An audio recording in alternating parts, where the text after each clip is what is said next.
नमस्कार, आज की बात में आपका स्वागत है। दीपावली की पूर्व संध्या पर आपको बहुत बहुत शुभकामनाएं।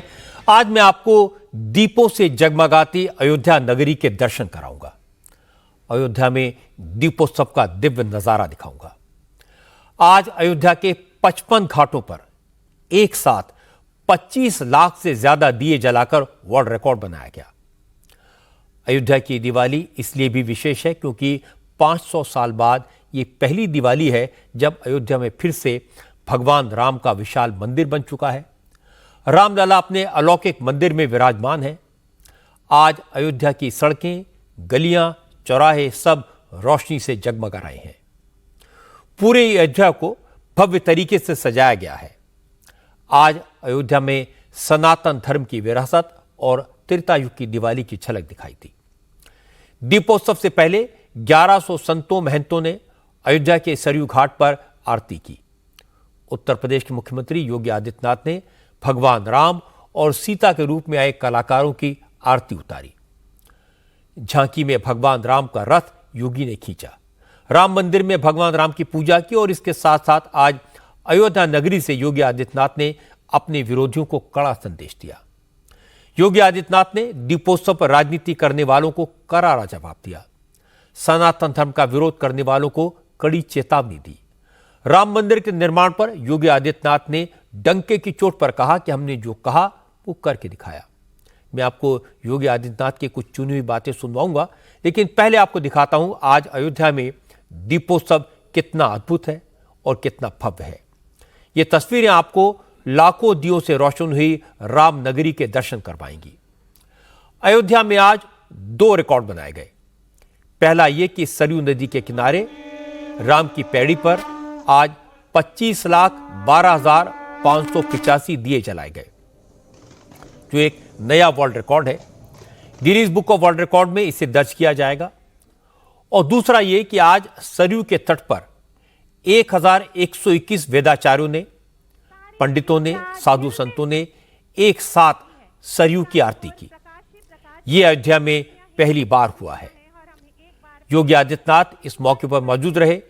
योगी आदित्यनाथ आज दीपोत्सव की शुरुआत के साथ ही सबसे पहले भगवान राम के मंदिर में पहुंचे, भगवान के दर्शन किए और इसके बाद उन्होंने प्रभु राम के मंदिर के प्रांगण में दिया जलाया। यहां से योगी आदित्यनाथ सीधे सरयू घाट पर पहुंचे। राम की पैड़ी पर उन्होंने विधिवत तरीके से मंत्रोच्चार के बीच सरयू मैया की पूजा अर्चना की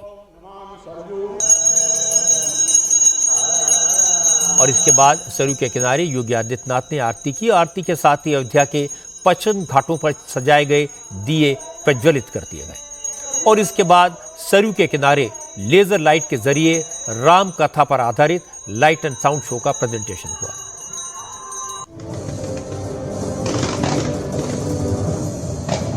राम की पैड़ी पर इस दौरान करीब 6000 लोगों के मौजूद रहने का इंतजाम किया गया था, लेकिन भीड़ उससे कहीं ज्यादा पहुंच गई। हमारी संवाददाता रुचि कुमार भी वहां मौजूद थी। आज अयोध्या की रंगत कितनी बदली हुई थी, रुचि कुमार ने राम की पैड़ी पर क्या देखा वो आपको दिखाता हूं। अयोध्या की राम की पैड़ी है और इस राम की पैड़ी पर जहां तक आपकी नजर जाएगी सिर्फ दिए ही दिए जगमगा रहे हैं। और ये जगमगाहट सिर्फ राम की पैड़ी में नहीं है, अयोध्या के 55 घाटों में इसी तरह से दियों की रोशनी है। जैसे लग रहा है कि सितारे जमीन पर उतर आए हैं। ये 8वां दीपोत्सव है। इसकी शुरुआत 2017 में हुई थी जब योगी आदित्यनाथ उत्तर प्रदेश के मुख्यमंत्री बने थे। तब 51,000 दिए यहाँ जलाए गए थे और आज 25 लाख दिए यहाँ जलाए गए हैं घाटों के किनारे, सरयू नदी के किनारे। खूबसूरत यहाँ पर नज़ारा है। दिवाली तो पूरे देश में हो रही है, लेकिन यहाँ की दिवाली कुछ खास है। अयोध्या की उसकी चमक ज़्यादा है। दूर दूर से देखने इस दीपोत्सव को लोग आते हैं और सिर्फ दीपोत्सव ही नहीं, अयोध्या को पुरानी भव्य रौनक लौटाने की कोशिश योगी आदित्यनाथ सरकार कर रहे हैं। यहाँ भव्य राम मंदिर बन गया है जिसमें जनवरी से लेकर अब तक 12 करोड़ श्रद्धालु आ चुके हैं। अब इन श्रद्धालुओं को चलने के लिए चौड़े रास्ते यहाँ बनाए जा रहे हैं। सरकार ने 4 पथ बनाए हैं, राम पथ, भक्ति पथ, जन्मभूमि पथ और धन पथ, जिससे श्रद्धालु आसानी से जाकर मंदिर में दर्शन कर सके। यहाँ भव्य एयरपोर्ट बना है, साथ में एक वर्ल्ड क्लास रेलवे स्टेशन बनाया गया है। अयोध्या में फ्लाईओवर्स बने हैं, सड़कें चौड़ी हो रही हैं, बिजली के तार अंडरग्राउंड कर दिए गए हैं। सब जितनी दुकानें हैं रामपथ में, भक्ति पथ में, राम जन्मभूमि पथ में, वो सब एक कलर की हैं। उनके बोर्ड सब एक तरह के हैं। यानी कोशिश पूरी यही है कि जिस तरह से त्रेता युग में अयोध्या जगमग होती थी, आज कलयुग में वही जगमगाहट अयोध्या में दिखाई दे। आज पूरे दिन भर अयोध्या में पूरा वातावरण राममय था। योगी आदित्यनाथ आज दोपहर राम कथा पर आधारित एक प्रदर्शनी में पहुंचे। उसके बाद वो सीधे उस हेलीपैड पर गए जहां भगवान राम, माता सीता और लक्ष्मण पुष्पक विमान के स्वरूप से हेलीकॉप्टर से अयोध्या की धरती पर उतरे। योगी आदित्यनाथ ने प्रभु राम, माता सीता और लक्ष्मण जी को हार पहनाकर उनका स्वागत किया। उनके साथ यूपी के दोनों deputy chief minister Keshav Prasad Maurya और ब्रजेश पाठक, उनके साथ साथ केंद्रीय पर्यटन मंत्री गजेंद्र सिंह शेखावत भी वहां मौजूद थे। सभी ने भगवान राम और माता सीता को फूलों से स्वागत किया और इसके बाद सब लोग राम कथा पार्क के उस मंच पर पहुंचे जहां राम दरबार सजाया गया था। यहां योगी आदित्यनाथ ने प्रभु श्री राम, माता सीता और हनुमान जी का तिलक किया और उनकी आरती की।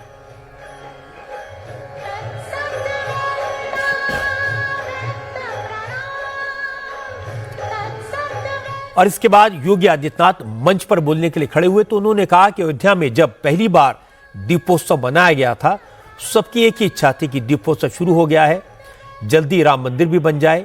योगी ने कहा कि 500 साल की प्रतीक्षा के बाद अयोध्या में भगवान राम का भव्य मंदिर बनकर तैयार है और इसीलिए इस बार दीपोत्सव का नजारा अद्भुत है, अलौकिक है और सबसे विशेष है। ये 8वां संस्करण है दीपोत्सव का और प्रथम संस्करण में जब हम लोग आए थे, भीड़ में उत्साह था, लेकिन एक ही स्वर गूंजता था कि योगी जी एक काम करो, मंदिर का निर्माण करो। और मैंने उनको उस समय कहा था, विश्वास करिए प्रभु राम की कृपा अवश्य बरसेगी। और हम सब आभारी हैं प्रधानमंत्री मोदी जी के, जिनकी दूरदर्शी सोच के कारण 5 अगस्त 2020 को जब दुनिया कोरोना महामारी के सामने पस्त थी, तब भारत के यशस्वी प्रधानमंत्री अयोध्या धाम में आकर के अपनी विरासत के प्रति कृतज्ञता का भाव व्यक्त करने के लिए अयोध्या आकर के उन्होंने राम मंदिर की आधारशिला का कार्यक्रम अपने कर कमलों से संपन्न किया था। और यह वर्ष अयोध्या के लिए अद्भुत है, अनुपम है, अलौकिक है, अद्वितीय है।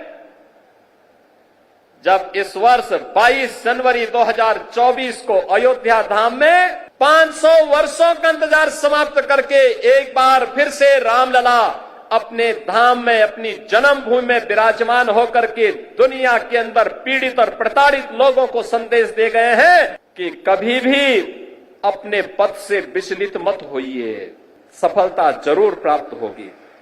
रामलला के विराजमान होने के बाद दीपोत्सव का पहला अवसर है।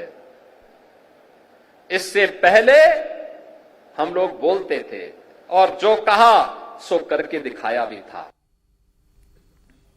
और इसके बाद योगी आदित्यनाथ ने कहा, एक समय था जब अयोध्या में न सड़कें ठीक थी, न सरयू का घाट कायदे का था। जो भी अयोध्या आता था निराश होकर जाता था।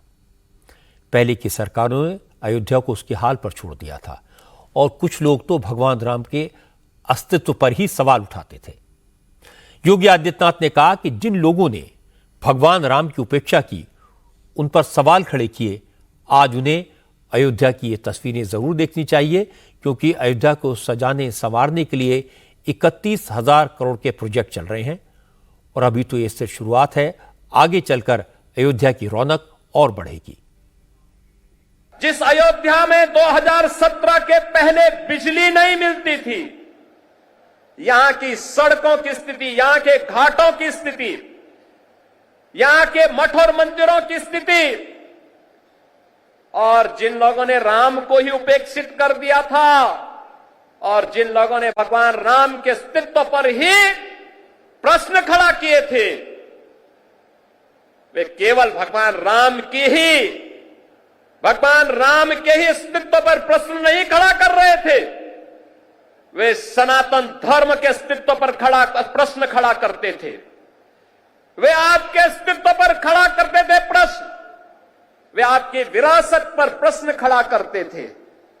लेकिन कितना सदा संहिता है हमारी, सदा संहिता ही समझो, लेकिन आपकी सदा संहिता विरोधी को कायरता नजर नहीं आनी चाहिए। और इसीलिए मैं कहने के लिए आया हूं आपसे आज, आपने 2017 के बाद जो भी कहा वह अयोध्या के अंदर हो करके रहा है। इसी मंच से मैंने और मेरे सहयोगियों ने भी और आदरणीय प्रधानमंत्री जी ने भी आपको कहा था, अयोध्या को दुनिया की सुंदरतम नगरी बनाएंगे। आज अयोध्या चमक रही है, दुनिया अयोध्या की ओर आ रही है। 31,000 करोड़ रुपए की लागत की परियोजनाएं या तो पूरी हो गई है या जिन पे कार्य युद्ध स्तर पर चल रहा है। और बहनों और भाइयों, ये तो एक शुरुआत है, शुरुआत।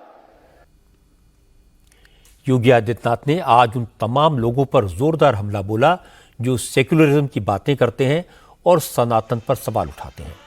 योगी ने कहा कि कुछ लोग सनातन पर हमला करके आतंक का माहौल बनाना चाहते हैं, ऐसे लोगों को बर्दाश्त नहीं किया जाएगा।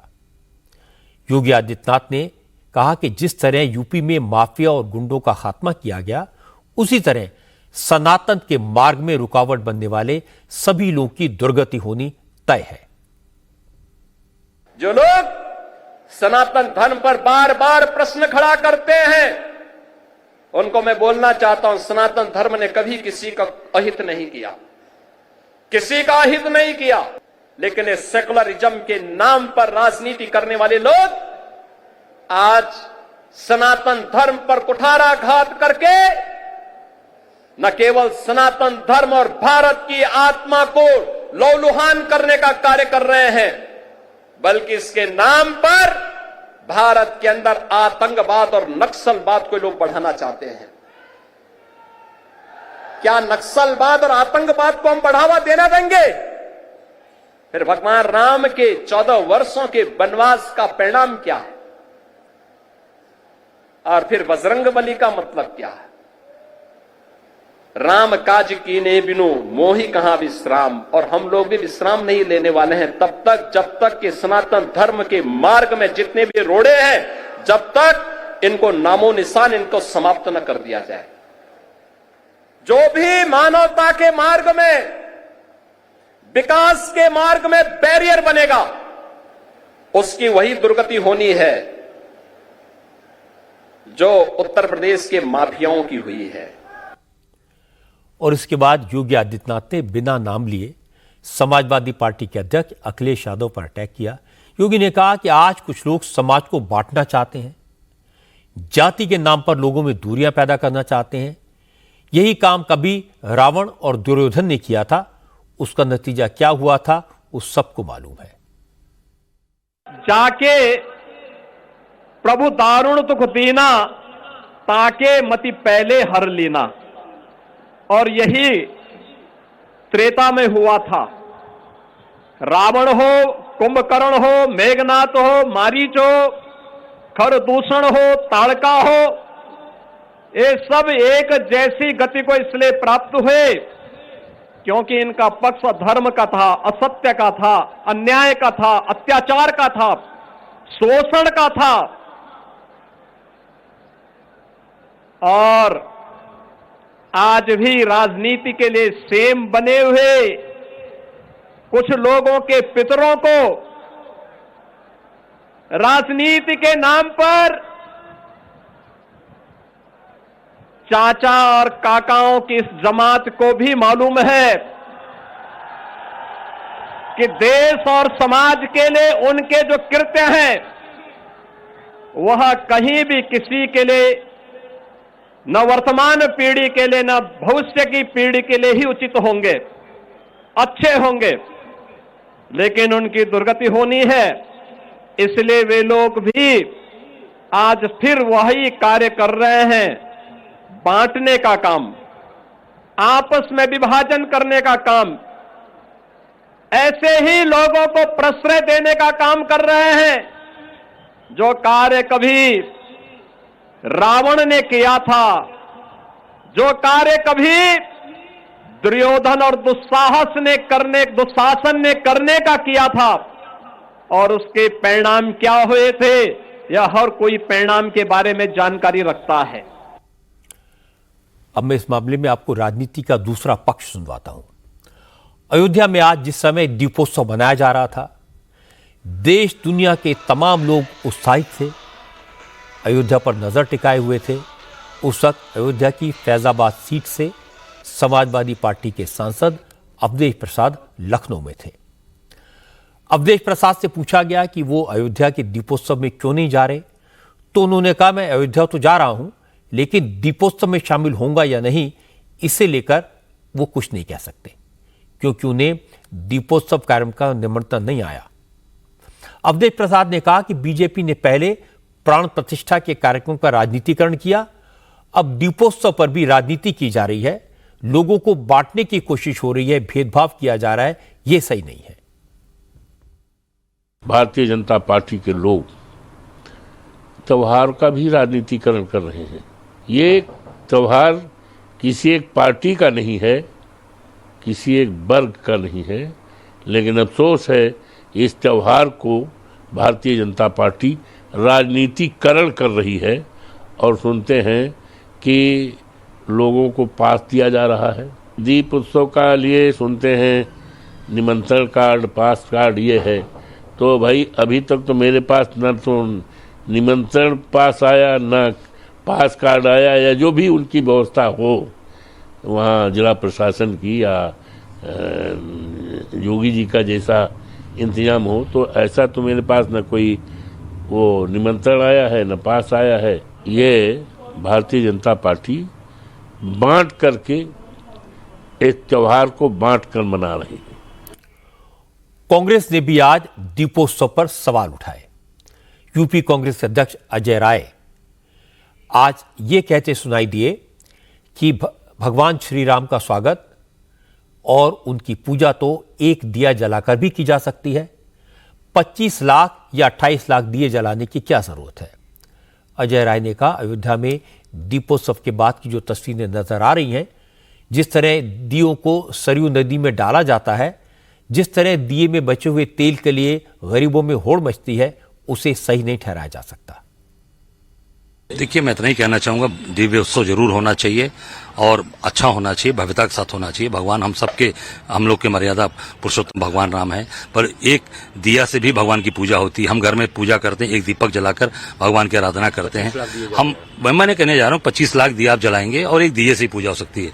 आस्था का प्रश्न है, श्रद्धा का प्रश्न है। दीपोत्सव के बाद का दृश्य आप देखिएगा कि वहाँ गरीब बच्चे उस तेल को इकट्ठा करके अपने घर के ले जाते हैं और तमाम दिया को जिस तरीके से हटाने का काम होता है, सरजू नदी के अंदर डालेंगे या कहीं और ले जाएंगे। निश्चित तौर से वहाँ मैंने ये कहा ना कि एक दिया जलाकर भगवान की आस्था और श्रद्धा का भाव है। विरोधी दलों की ऐसी सारी बातों का जवाब दिया बीजेपी के सांसद सुधांशु त्रिवेदी ने। सुधांशु त्रिवेदी ने कहा विरोधी दलों की सोच ऐसी हो गई है कि जिन्हें अयोध्या की भव्य दिवाली में भी क्लेश नजर आता है और लोकतांत्रिक संस्थाओं में भी खोट नजर आता है। श्री रामलला विराजमान पूर्ण भव्यता और दिव्यता के साथ श्री राम मंदिर में स्थापित हो चुके हैं और उसके बाद का यह ज्योति पर्व है।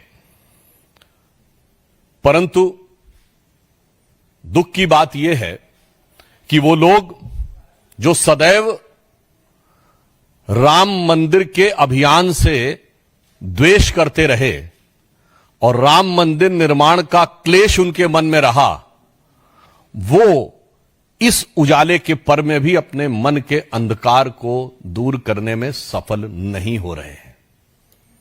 और इसीलिए लोकतांत्रिक संस्थाओं, लोकतांत्रिक व्यवस्थाओं पर उनके मन का अंधकार हावी होता दिखाई पड़ रहा है। जहां एक तरफ आज चाहे साधु संत हो, जन सामान्य हो या भक्त लोग हों, सभी प्रसन्न हैं, आह्लादित हैं और प्रधानमंत्री श्री नरेंद्र मोदी जी को साधुवाद दे रहे हैं।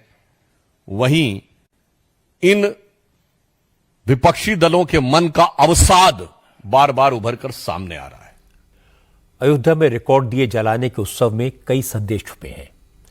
एक तो ये कि रामलला के मंदिर में विराजमान होने के बाद ये दीपोत्सव पहला उत्सव है जो याद दिलाता है कि नरेंद्र मोदी ने राम मंदिर के निर्माण का वादा पूरा किया।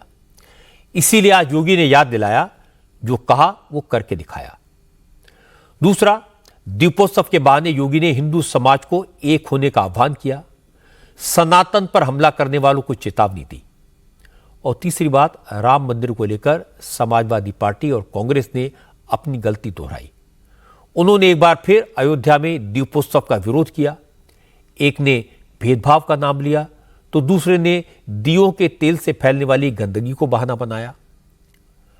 अयोध्या में दिवाली के अवसर पर दीपोत्सव के प्रति लोगों के उत्साह को देखते हुए समाजवादी पार्टी और कांग्रेस का स्टैंड बचकाना लगता है। यह वही काम है जो उन्होंने प्राण प्रतिष्ठा के समय पर किया था।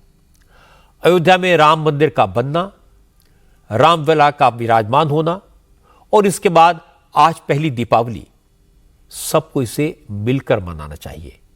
इस पर विवाद खड़ा करने का क्या फायदा। लेकिन विवाद सिर्फ अयोध्या के दीपोत्सव को लेकर नहीं हुआ। पटाखों पर, आतिशबाजी पर भी सवाल उठाए गए। इत्तेहाद मिल्लत काउंसिल के चीफ मौलाना तौकी रजा ने आज साफ साफ कहा कि आतिशबाजी करने से प्रदूषण फैलता है, लोगों की हेल्थ पर असर पड़ता है, इसलिए दिवाली पर पटाखे छोड़ना और आतिशबाजी करना बंद होना चाहिए।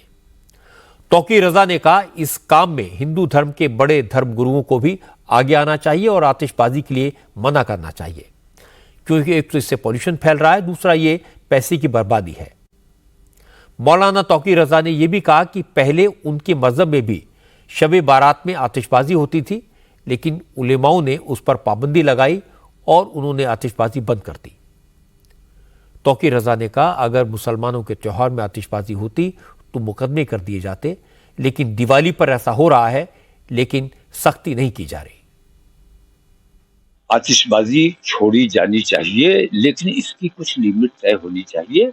आतिशबाजी पैसे में जिस बुरी तरह से आग लगाई जा रही है, ये देश का भी नुकसान हो रहा है और समाज का भी नुकसान हो रहा है। और वो तमाम लोग जो इसको बढ़ावा देने की कोशिश कर रहे हैं, मैं ये समझता हूं कि वो संजीदगी से अपने समाज के बारे में, अपने देश के बारे में नहीं सोचते हैं। उन्हें सोचना चाहिए। मेरा कहना ऐसा है कि देश में देश का भी नुकसान हो रहा है, समाज का भी नुकसान हो रहा है, लोगों के पैसे में आग लग रही, देश के पैसे में आग लग रही है। आतिशबाजी खुशी के इजहार के लिए अगर छोड़नी है तो इसलिए छोड़िए कि खुशी का इजहार हो जाए। खुशी का इजहार आप दीपोत्सव करके कर सकते हैं, ज्यादा से ज्यादा रोशनी कीजिए, उससे खुशी का इजहार हो जाएगा। तो पैसे में आग लगाना ज्यादा जरूरी है क्या? इससे समाज का कल्याण हो रहा है या देश का कल्याण हो रहा है? अगर हम भी आतिशबाजी छोड़ रहे होते तो ये आतिशबाजी भी अभी तक तो पाबंदी लग गई होती कि जो आतिशबाजी छोड़ेगा वो उसके ऊपर मुकदमा कायम किया जाएगा। हम अब आतिशबाजी सिर्फ इसलिए बंद नहीं हो रही क्योंकि मुसलमान आतिशबाजी नहीं छोड़ता है, मुसलमान अपने देश में पॉल्यूशन नहीं फैलाता है। बागेश्वर धाम वाले आचार्य धीरेन्द्र शास्त्री ने इसे लेकर सख्त ऐतराज जताया। धीरेन्द्र शास्त्री ने कहा, जो लोग आतिशबाजी पर सवाल उठाते हैं, दिए जलाने में तेल बर्बाद होने की बात कहते हैं, उन्हें यह सब कहने का अधिकार किसने दिया? वो सनातन संस्कृति पर हमला क्यों करना चाहते हैं? धीरेन्द्र शास्त्री ने कहा कि हिंदू समाज के लोग तो दूसरे धर्म, दूसरे मजहब के त्योहारों पर सवाल नहीं उठाते, फिर हिंदुओं के त्योहारों पर कमेंट क्यों किए जा रहे हैं? हमको एक सोशल मीडिया पे अभी लगातार डिबेट चल रही है। कोई भाई साहब हैं, महापुरुष हैं, अब उनको क्या कहते हैं, महामूर्खानंदम हैं। उन्होंने कहा है कि दियों का तेल जो है, दियों में जो दीपावली को जलाते हैं, वो अगर गरीबों में बांट दें तो भला हो जाएगा। अब वो भाई साहब दूसरे मजहब के हैं। हम उनसे ये कहना चाहते हैं कि बकरीद पर जो तुम रुपया खर्च करते हो, इतने बकरे काटते हो, वो रुपया ना खर्च करके, वो बकरों को ना काट कर, उनकी कुर्बानी ना दे करके जीव हिंसा भी बचेगी, वो रुपया भी गरीबों में बांट दो। हजास, इजराइल, यूक्रेन, रूस 4 साल से लगातार दीपावली मना रहा है, वो भी ईयर दीपावली, तब प्रदूषण नहीं हो रहा है। हिंदुओं का त्योहार आता है तो इनके ज्ञान तुरंत आने लगते हैं कि होली को जो है पानी खराब होता है, दीपावली को प्रदूषण होता है। अरे भाई 1 जनवरी को भी तो बहुत से पटाखे जलाए जाते हैं, तब नहीं होता है, तब फिर इनका ज्ञान चला जाए। ये दोगलापन, हिंदुओं के त्योहारों पर लगातार कमेंटबाजी अब नहीं चलेगी। हमने तो सुतली बम खरीद लिया है और ये मूर्खानंद ज्यादा करेंगे तो इन्हीं के दरवाजे पे फोड़ेंगे। आपके धर्म मजहब में जब भी कोई त्योहार आता है तो हम लोग नहीं बोलते, आपकी बकरीद पर तो नहीं हमने बोला। 1 जनवरी को हैप्पी न्यू ईयर होता है, पूरी दुनिया में पटाखे जलाए जाते हैं, हम नहीं बोलते।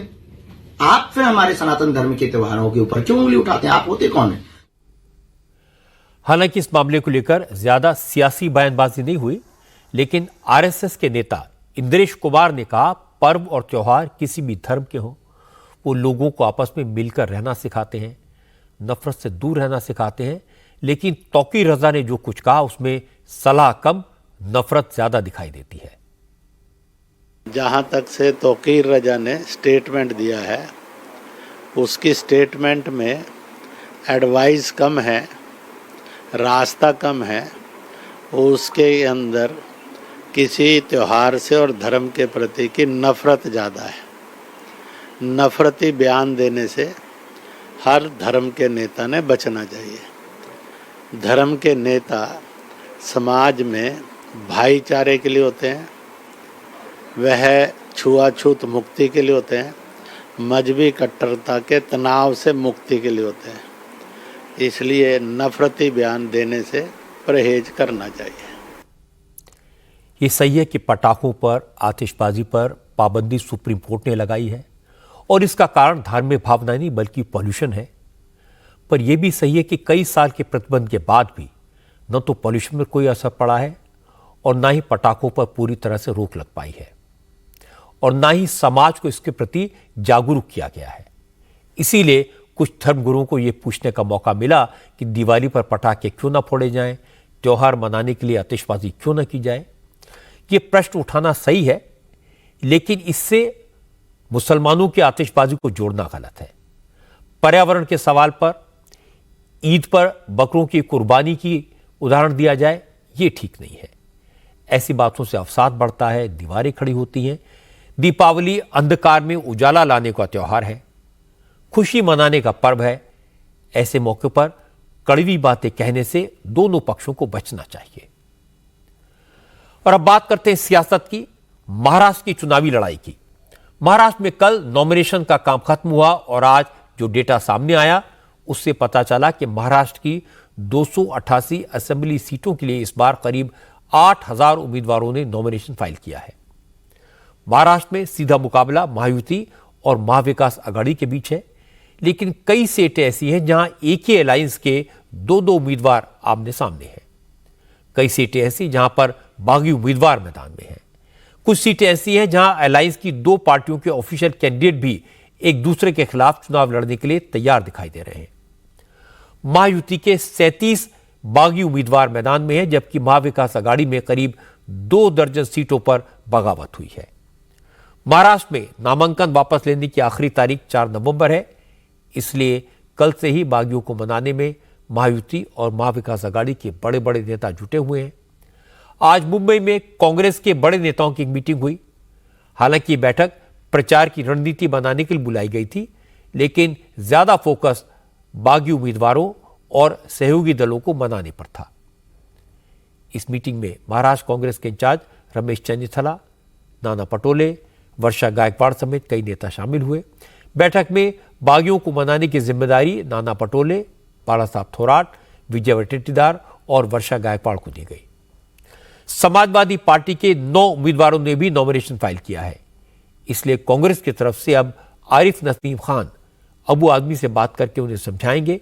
मीटिंग के बाद नाना पटोले ने कहा कि कांग्रेस में बागी उम्मीदवार प्रॉब्लम नहीं है, उन्हें जल्द मना लिया जाएगा। लेकिन जब उनसे उद्धव की पार्टी के बागी उम्मीदवारों के बारे में पूछा गया तो उन्होंने कहा इसकी जिम्मेदारी उद्धव ठाकरे की है।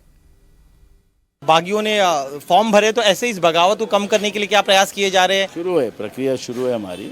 उसमें बात चल रही है। सपा को लेकर थोड़ा स्थिति साफ करें, उन्होंने 9 सीटों पर नॉमिनेशन फाइल किया। हो जाएगा, हमने उनके इस पर कोई फॉर्म नहीं भरे, हो जाएगा। उद्धव ठाकरे को मनाने के लिए प्रयास, क्योंकि उन्होंने कुछ सीटों पर उनके भी जो है एबी फॉर्म दिए हैं। कर देंगे, वो उनकी जवाबदारी है।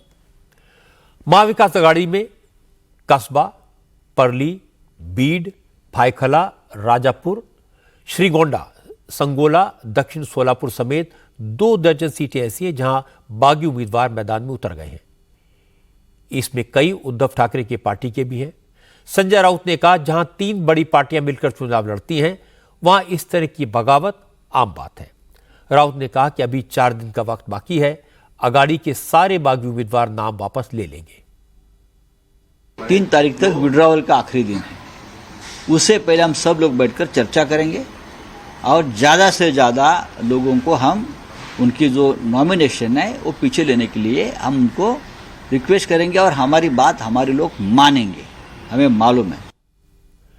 विद्रोही उम्मीदवारों के मुद्दे को लेकर आज महाराष्ट्र कांग्रेस के इंचार्ज रमेश चन्नीसला ने उद्धव ठाकरे से मुलाकात की। इस मुलाकात में एमवीए के प्रचार को लेकर रणनीति बनाई गई। कांग्रेस 6 नवंबर से महाराष्ट्र में अपना कैंपेन लॉन्च करेगी। राहुल गांधी और मल्लिकार्जुन खड़गे 6 नवंबर को पहले नागपुर में संविधान बचाओ आंदोलन से प्रचार की शुरुआत करेंगे।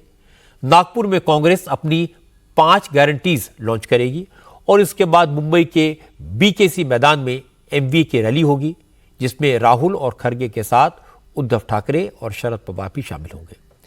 रमेश चन्नीसला ने कहा, महाविकास आघाड़ी में कोई झगड़ा है ही नहीं, असली दिक्कत तो महायुति में है, जहां हर सीट पर 2-2 उम्मीदवार हैं। चन्नीसला ने कहा कि महायुति तो कोई अलायंस ही नहीं है, क्योंकि वहां सिर्फ बीजेपी लड़ रही है। शिंदे की पार्टी के टिकट पर भी बीजेपी के उम्मीदवार हैं और अजित पवार के टिकट पर भी बीजेपी के उम्मीदवार लड़ रहे हैं। उन्होंने कहा कि असल में ये दोनों पार्टियों को खत्म करने का बीजेपी का प्लान है। महाविकास आघाड़ी के सारे कैंडिडेट्स अभी जनता के बीच में है।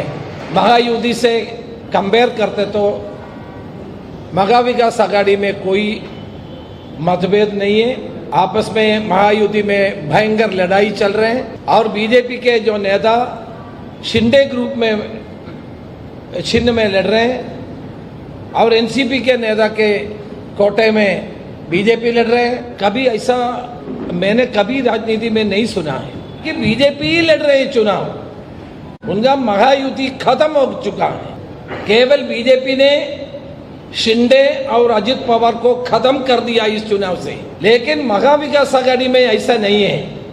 हमने शिवसेना को भी और एनसीपी को भी, छोटे छोटे पार्टियों को भी जितना हो सकता है उतना उनका प्रातिनिधित्व किया है।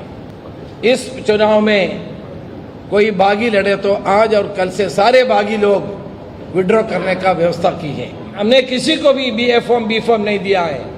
जिसको कांग्रेस पार्टी हाईकमान ने अनाउंस किया है, केवल हमको ए फॉर्म बी फॉर्म दिया है। मेरा रिक्वेस्ट है कांग्रेस के सारे कार्यकर्ताओं को, हमारे जो हाला कमान जो लिस्ट पब्लिश किया है, जो उम्मीदवार हैं उनके लिए काम करना चाहिए।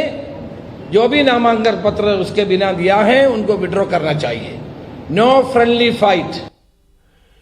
विद्रोही उम्मीदवारों को समझाने की कोशिश बीजेपी भी पूरी तरह से कर रही है, लेकिन अब बीजेपी का पूरा ध्यान अपनी कैंपेन पर है। महाराष्ट्र में प्रधानमंत्री नरेंद्र मोदी 8 रैलियां करेंगे, जिसे बीजेपी गेम चेंजर मानती है। अमित शाह 20 और योगी आदित्यनाथ की 15 पब्लिक मीटिंग्स करवाई जाएंगी, लेकिन फिलहाल बीजेपी का पूरा फोकस बागी उम्मीदवारों को लेकर है। देवेंद्र फडणवीस ने बागियों को लेकर साफ साफ बात की। उन्होंने कहा कि बागियों का नंबर ज्यादा है, ये चिंता की बात है, लेकिन महायुति के नेता कोशिश में लगे हैं। ज्यादा से ज्यादा विद्रोही उम्मीदवारों का नामांकन वापस करवा लिया जाएगा। इसके बाद फडणवीस ने एक बड़ी बात कही। उन्होंने कहा कि कुछ सीटों पर महायुति की पार्टियों के बीच फ्रेंडली फाइट होगी। राज ठाकरे के बेटे अमित ठाकरे को लेकर फडणवीस ने कहा, बीजेपी माहिम सीट से महायुति का उम्मीदवार नहीं उतारना चाहती थी, लेकिन शिंदे की पार्टी को डर था कि इससे उद्धव की शिवसेना को फायदा मिल जाएगा। फडणवीस ने कहा कि माहिम में बीजेपी अमित ठाकरे को सपोर्ट करेगी। खरं आहे की ये बात सही है कि सभी पार्टियों में बागी उम्मीदवारों की संख्या बहुत ज्यादा है, लेकिन हमारी कोशिश है कि ज्यादा से ज्यादा बागियों का नामांकन वापस करवा लिया जाए। कुछ जगहों पर फ्रेंडली फाइट भी होगी। माहिम की सीट को लेकर मुख्यमंत्री का ये भी मानना था कि वहां महायुति का कोई उम्मीदवार ना हो, लेकिन उनकी पार्टी के कुछ नेताओं का मानना है कि ऐसा करने से उद्धव की पार्टी को फायदा होगा। हमारी पहले से ये भूमिका रही है कि राज ठाकरे ने एक सीट पर हमसे समर्थन मांगा है, इसलिए हमें अमित ठाकरे को समर्थन देना चाहिए। बीजेपी का कल भी ये मानना था और आज भी यही मानना है। महायुति की पार्टियों के बीच 4 से 5 सीटें ऐसी हैं जिन पर फ्रेंडली फाइट होना अब लगभग तय हो गया है, लेकिन एक सीट ऐसी है जहां महायुति की पार्टियां आपस में लड़ेंगी। ये फाइट फ्रेंडली नहीं होगी। ये सीट है मुंबई की मानखुर्द शिवाजी नगर की। इस सीट से अजीत पवार की पार्टी से नवाब मलिक चुनाव लड़ रहे हैं। शिंदे की शिवसेना ने सुरेश पाटिल को यहां से उतारा है। इतना ही नहीं, नवाब मलिक की बेटी सना मलिक के खिलाफ भी शिंदे की पार्टी का उम्मीदवार मैदान में है। बीजेपी और शिंदे की पार्टी के सारे नेता खुलकर कह रहे हैं कि नवाब मलिक महायुति के कैंडिडेट नहीं है। अलायंस का कोई नेता उनका प्रचार नहीं करेगा। आज नवाब मलिक ने कहा उन्हें पता था कि यही होने वाला है और उन्हें इसकी कोई चिंता नहीं है। इसके बाद नवाब मलिक ने इंटरेस्टिंग बात कही। उन्होंने कहा कि अजित पवार ने बीजेपी के साथ एडजस्टमेंट किया है, उन्होंने बीजेपी की विचारधारा को नहीं अपनाया है। यह बात तय है कि चुनाव के बाद अजित पवार किंग मेकर की भूमिका में होंगे और तब दोनों अलायंसेस को उनकी जरूरत पड़ेगी। भारतीय जनता पार्टी या शिवसेना शिंदे गुट हमारा विरोध कर रही है तो उससे हम लोगों को कोई चिंता का विषय नहीं है। ये अपेक्षित है कि इस तरह की चीज़ें होंगी और जो भी चीज़ें हैं दोनों विधानसभाओं में हम भारी मतों से जीतेंगे। हमें तो जनता ने वहाँ चुनाव लड़ने के लिए आमंत्रित किया है। कोई भी विरोध करे, बीजेपी विरोध करे, शिंदे सेना विरोध करे, जनता का विश्वास हमारे साथ है। यहाँ तक सवाल है भारतीय जनता पार्टी का। अजीत पवार जी ने उनके साथ पॉलिटिकल एडजस्टमेंट किया है। विचारों से समझौता ना एनसीपी का है ना नवाब मलिक का है। हम धर्मनिरपेक्ष समाजवादी लोकतांत्रिक व्यवस्था में विश्वास करने वाले लोग हैं और निश्चित रूप से उसी आइडियोलॉजी के साथ राजनीति करते रहेंगे। जहाँ तक महाराष्ट्र के चुनाव का सवाल है, जिस तरह की परिस्थिति है, कांटे का मुकाबला है, ये बात स्पष्ट है कि बिना अजीत पवार के कोई भी सरकार महाराष्ट्र में बन नहीं सकती और अजीत पवार जी विचारों से समझौता कर नहीं सकते।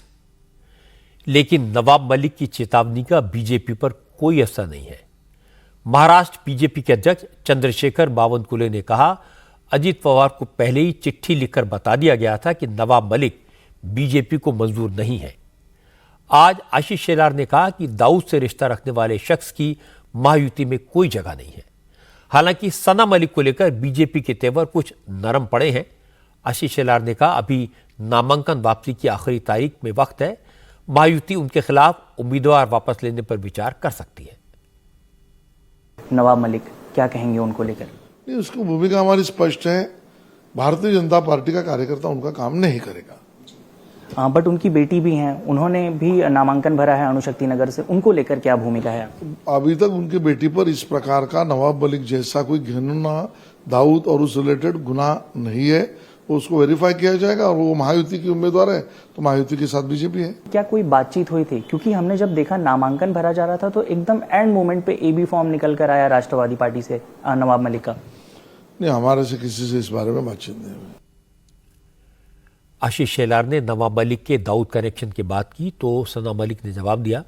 सना मलिक ने कहा उन्हें महायुति की पार्टियों के सपोर्ट की जरूरत नहीं है, जनता उनके साथ है। सना मलिक ने कहा उनके पिता पर इल्जाम इसलिए लगाया जा रहा है क्योंकि वो एक मुसलमान है।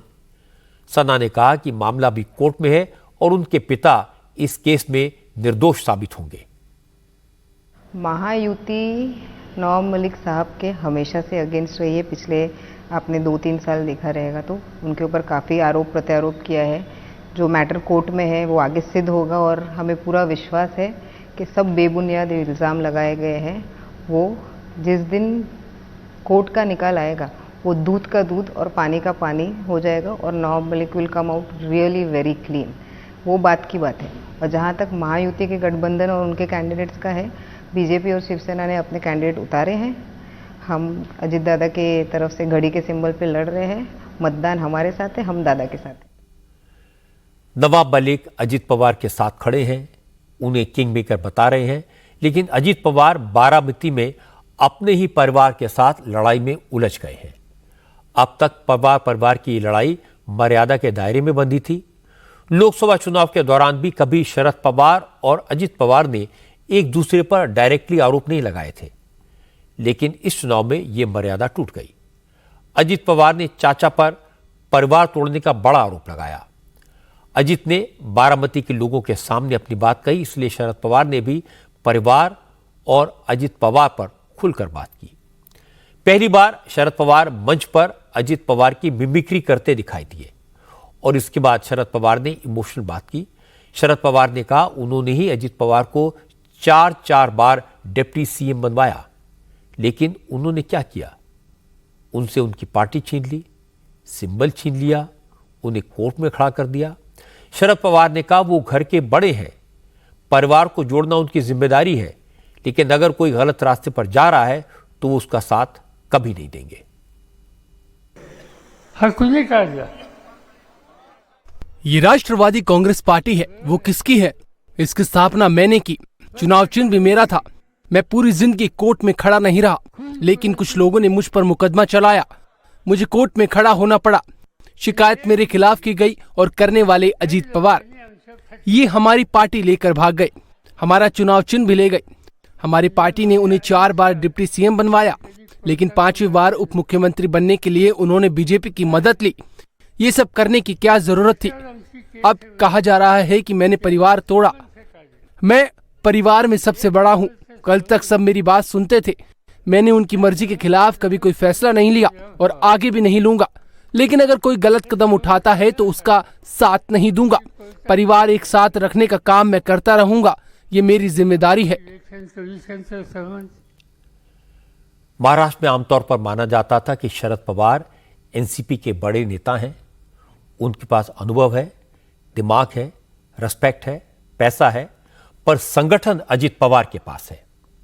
लेकिन शरद पवार ने दिखा दिया कि टाइगर अभी जिंदा है।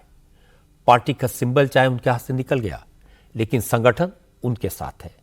घड़ी चाहे अजीत पवार के पास है, लेकिन टाइम शरद पवार के साथ है। अजीत पवार के पास विधायक है, पर सेंटिमेंट शरद पवार के साथ है। लोकसभा चुनाव में अजीत पवार ने बारामती से अपनी वाइफ को लड़वा कर देख लिया। इस बार शरद पवार हिसाब बराबर करना चाहते हैं और बारामती में अजीत दादा पवार को नाको चने चबाने पड़ेंगे। झारखंड असेंबली इलेक्शन के लिए नॉमिनेशन फाइल करने का वक्त पूरा होते ही अब एक दूसरे पर आरोप प्रत्यारोप की सियासत शुरू हो गई है। इसकी वजह है एक प्राइवेट स्कूल में झारखंड पुलिस की रेड। झारखंड पुलिस ने आज रांची में एक प्राइवेट स्कूल में छापेमारी की। यह स्कूल बीजेपी के नेता बदन सिंह का बताया जा रहा है। पुलिस ने स्कूल में रेड मारकर यहां से नकदी जब्त की है। बाद में इनकम टैक्स डिपार्टमेंट को इसकी खबर दी गई। नोट गिनने के लिए स्टेट बैंक ऑफ इंडिया की ब्रांच से मशीनें मंगवाई गई। झारखंड मुक्ति मोर्चा के नेता कह रहे हैं कि पुलिस को यहां से 1 करोड़ रुपए मिले हैं। उनका दावा है कि बीजेपी ने यह पैसा उन बागी नेताओं के लिए रखा था जो निर्दलीय चुनाव लड़ रहे हैं। बीजेपी पैसे देकर इन विद्रोही नेताओं को चुनाव मैदान से हटवाना चाहती है। ये पैसे पूरी तरह से चुनाव में उपयोग में लाए जा रहे थे। वहां बहुत बड़ी धनराशि थी, लेकिन जहां तक खबर हम लोगों को जो सूत्रों से पता चल रहा है कि और भी सारे रुपए थे, सब चुनाव में कहीं न कहीं बांट दिए गए। अभी जो पैसे पकड़ाए हैं उसका हिसाब तो देना चाहिए भारतीय जनता पार्टी को। बताएं, वो पूरी तरह से भारतीय जनता पार्टी के एक नेता का स्कूल है और वहां से ये रुपए बरामद हुए हैं। तो जो खरीद फरोख्त हो रहा है, जो आप देख रहे होंगे नाम वापस लेने की जो प्रक्रिया चली है, कई एक बागी खड़े हुए हैं और उनसे नाम वापस करवाया जा रहा है, उनकी खरीद फरोख्त हो रही है। हम लोगों को जो जानकारी है, तो पैसे के बल पर ये चुनाव जीतना चाहते हैं। ये पैसा किसका है, ये पता चलने में समय लगेगा, इसके सबूत सामने आएंगे। लेकिन यह बात सही है कि झारखंड में इस बात की चर्चा है कि बीजेपी को बड़े पैमाने पर बागी नेताओं की नाराजगी का सामना करना पड़ रहा है। बीजेपी उन्हें मनाने की कोशिश में लगी है। बीजेपी ने झारखंड में चुनाव की बागडोर शिवराज सिंह चौहान और हिमंता बिस्वा शर्मा को सौंपी हुई है। हिमंता ने आज पार्टी के कुछ नाराज नेताओं से मुलाकात की, उनसे अपना गुस्सा खत्म करके पार्टी के लिए काम करने की अपील की। हिमंता बिस्वा शर्मा ने कहा, हेमंत सोरेन सरकार ने झारखंड को बर्बाद कर दिया, अब बीजेपी ही उसे बचा सकती है। ये हेमंत सोरेन क्या बोले थे कि शादी होने से आप लोगों का घर में सोने का सिक्का मिलेगा। किसी को सोने का सिक्का मिला है क्या? सच बताइए, सोने का सिक्का मिला है क्या? आज क्या होते हैं, हर मीटिंग में कल्पना सोरेन जी बोलते हैं कि हेमंत जी जैसा कोई अच्छा आदमी है ही नहीं दुनिया में, और हेमंत सोरेन जी बोलते हैं कल्पना जी जैसा कोई अच्छी महिला है ही नहीं। दोनों का प्रेम कहानी आप देखते रहो, हमारा घर में सोने का सिक्का का कोई खबर नहीं है। आप सिनेमा देखा था ना एक दूसरे के लिए, हेमंत सोरेन जी बोलता है कल्पना बढ़िया है भी होगा, कल्पना जी बोलते हैं हेमंत सोरेन जी बढ़िया है। दोनों का बीच में अभी प्यार कहानी आप दिन में टीवी में देखते रहो, लेकिन हमारे बहू बेटा का शादी में जो सोने का सिक्का आने वाला था वो लेकिन नहीं आया। आज इस बात के संकेत मिले कि झारखंड में बीजेपी करप्शन को भी इशू बनाएगी। हेमंत सोरेन को भ्रष्टाचार के सवाल पर घेरने की कोशिश की जाएगी। शुरुआती दौर में बीजेपी का सारा फोकस झारखंड में आए घुसपैठियों पर था। बीजेपी के नेताओं ने आदिवासियों की जमीन का मसला उठाया, जोर शोर से कहा कि बांग्लादेश से आए घुसपैठिए आदिवासियों की जमीन पर कब्जा कर लेंगे। हेमंत सोरेन ने अभी तक इन आरोपों का इफेक्टिव जवाब नहीं दिया है। इस बार दिवाली और छठ पर्व के लिए घर जाने वालों की वजह से रेलवे स्टेशन पर भीड़ का सिलसिला थमने का नाम नहीं ले रहा। यूपी और बिहार जाने वाली ट्रेन में पैर रखने के लिए जगह नहीं मिल रही। जो लोग किसी तरह पटना पहुंच जाते हैं, वहां उन्हें फिर मुसीबतों का पहाड़ झेलना पड़ता है। पटना से बिहार के अलग अलग जिलों में जाने वाली ट्रेन में भी टिकट और सीट के लिए मारामारी मची है। हालत यह हो गई है कि स्टेशन पर ट्रेन रुकने से पहले ही लोग उसमें चढ़ने की कोशिश करते हैं, जिससे एक्सीडेंट होने का डर बना रहता है। पटना में आज हमारे संवाददाता नीतीश चंद्र रेलवे स्टेशन गए। उन्होंने देखा चारों तरफ लोगों की भीड़ ही भीड़ थी। रेलवे कोच के गेट पर इतनी भीड़ लग रही थी कि लोग अंदर जाने के लिए इमरजेंसी विंडो का सहारा लेने लगे। ये जो तस्वीर आप देख रहे हैं वो पटना से सहरसा जाने वाली ट्रेन की है। बच्चे हों, महिलाएं हों, लड़कियां हों, सीट पाने के लिए सभी को इस भीड़ से होकर गुजरना पड़ रहा है। बहुत परेशानी तो है, भीड़ तो छठ पर्व है, महापर्व है, तो इसके लिए भीड़ तो होगा ही ना। इसी भीड़ में कैसे अंदर गए? आपातकालीन खिड़की से आए हैं, तो महापर्व है भाई। नहीं, सब पहले हम घुस के जगह ले लिए, उसके बाद फैमिली के लोग आए। लूटना पड़ता है। क्या बोले? सीट भी लूटना पड़ता है। तो सीट तो लेना ही पड़ता है ना, चाहे आप जैसे चढ़िए। कपड़ा रख देते हैं। अच्छा, और कपड़ा रख के तुमने भी सीट लिया इसी तरह से? हाँ। कितना सीट लूटा तुमने? सबसे ज्यादा भीड़ महाराष्ट्र और गुजरात से बिहार जाने वाली ट्रेन में दिखाई दे रही है।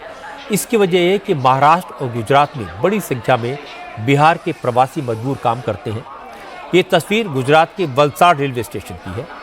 वलसाड गुजरात को कोई बहुत बड़ा शहर नहीं है, फिर भी यहाँ इतनी भीड़ है तो आप सूरत, अहमदाबाद और राजकोट जैसे बड़े शहरों का अंदाज़ा आसानी से लगा सकते हैं। यही वजह है कि वेस्टर्न रेलवे की तरफ से स्टेशन और भीड़ पर कंट्रोल करने के लिए स्पेशल अरेंजमेंट्स किए जा रहे हैं। पहला हमारा ये रहता है कि हम एक होल्डिंग एरिया क्रिएट करते हैं।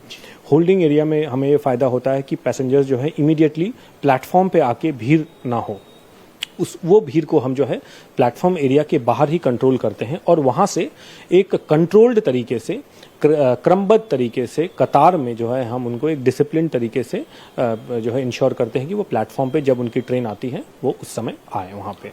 साथ ही हम ये इंश्योर करते हैं कि जो ट्रेन का डिपार्चर टाइम है उससे 1 से 2 घंटे पहले वेल इन एडवांस जो है ट्रेन हमारा प्लेटफॉर्म पे आके खड़ी हो जाए, ताकि लोग जो है बहुत ही शांति से पीसफुली और इन अ वेरी डिसिप्लिन्ड मैनर चढ़ सकें। जैसे कि हमने एक तो प्लेटफॉर्म टिकट्स जो है हमारे स्टेशंस के उसको रेस्ट्रिक्ट कर दिया है कई स्टेशंस पे। साथ ही हमने ये इंश्योर किया है कि कुछ जो पैसेंजर्स जो हैं इस बीच हमने देखा है कि बहुत बड़े बड़े जो है वो अपने साथ जो है लगेज कैरी करते हैं, जो कि डायमेंशंस हमारे जो परमिटेड डायमेंशंस हैं उससे बहुत ज़्यादा होते हैं। तो इसको हम कड़ाई से पालन कर रहे हैं कि अगर आप हमारे परमिटेड डायमेंशन से ज़्यादा बड़े साइज के लगेज लेके जाएंगे तो वो उसको हम जो है सीज करेंगे और आपके खिलाफ कार्रवाई करेंगे। रेलवे का दावा है कि छठ पूजा और दिवाली के अवसर पर लोगों को घर पहुंचाने के लिए रेलवे ने पूरी ताकत लगाई। 7,296 स्पेशल ट्रेन चलाई। आज ही के दिन 164 स्पेशल ट्रेन चलाई गई, लेकिन पैसेंजर्स इतने ज्यादा हैं कि सारे इंतजामात कम पड़ गए। आज कांग्रेस को भी अच्छा मौका मिला। राहुल गांधी ने रेलवे की क्षमता पर सवाल उठाए। कांग्रेस को लगता है कि रेलवे मोदी सरकार के काम का एक शो केस है, इसलिए जब भी मौका मिलता है तो राहुल गांधी रेलवे पर सवाल जरूर उठाते हैं। आज दीपावली की पूर्व संध्या पर एक अच्छी खबर एलएसी से आई है। पूर्वी लद्दाख इलाके में देपसोंग और डेमचौक पॉइंट पर डिसएंगेजमेंट का प्रोसेस पूरा हो गया है। भारत और चीन की सेनाएं पूरी तरह पीछे हट चुकी हैं। कल दीपावली के मौके पर भारतीय सैनिक चाइनीज सोल्जर्स को मिठाई बांटेंगे और इसके बाद इन दोनों पॉइंट्स पर ज्वाइंट पेट्रोलिंग होगी। पेट्रोलिंग का तरीका क्या होगा, इसे लेकर लोकल कमांडर अपने लेवल पर यानी ब्रिगेडियर या उससे लोअर रैंक के अधिकारियों की बातचीत चलती रहेगी। ग्राउंड और एरियल वेरिफिकेशन का प्रोसेस भी पूरा हो गया है। हालांकि फिलहाल ये एग्रीमेंट देपसोंग और डेमचौक पॉइंट के लिए ही हुआ है। गलवान घाटी और गोगरा हॉट स्प्रिंग्स पर अभी ज्वाइंट पेट्रोलिंग नहीं होगी। चीन की सीमा पर विवाद सुलझने का असर बिजनेस, एजुकेशन, एविएशन, डिजिटल हर क्षेत्र में दिखाई देगा। भारत और चीन के बीच डायरेक्ट फ्लाइट्स फिर से शुरू हो सकेंगी। भारत और चीन के संबंध अगर बेहतर होते हैं तो इसका फायदा दोनों देशों को होगा।